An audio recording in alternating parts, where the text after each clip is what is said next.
দিনের বেলা মানুষ অনেক কিছু লুকিয়ে রাখতে পারে, হাসতে পারে, ব্যস্ত থাকতে পারে, নিজেকে অনেকটা স্ট্রং দেখাতে পারে, নিজেকে সমস্ত কিছু থেকে ভুলিয়ে রাখতে পারে।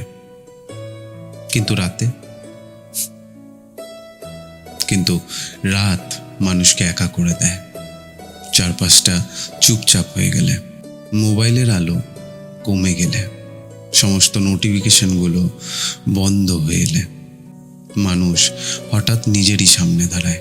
তখন অনেকটা পুরনো কথা মনে পড়ে, যাদের এতদিন ধরে ভুলে যাওয়ার অভিনয় করছিলে তাদের কথা, যে স্বপ্নগুলো একদিন অনেকটা ইম্পর্টেন্ট ছিল সেগুলোর কথা, যে কষ্টগুলো সারা দিন ধরে চেপে রেখেছিলে সেই কথাগুলো। হঠাৎ রাত এলেই সেই সবগুলো ধীরে ধীরে জেগে ওঠে। হয়তো সেই কারণেই রাতেই মানুষ সব থেকে বেশি ওভারথিঙ্ক করে, কারণ রাতের অন্ধকারে মানুষ বাইরের পৃথিবীটাকে না, নিজের ভেতরের আসল মানুষটাকেই দেখতে পায়। সারাদিনে তুমি নিজেকে অনেক কনভিন্স করবে, আমি ঠিক আছি, আমি তো ভালোই আছি, আমার খারাপ থাকার কারণ কি আছে, আর আমার তো ঠিক ভালোই চলছে। কিন্তু একমাত্র তোমার রাতগুলো জানে তুমি সত্যি ঠিক আছো কিনা।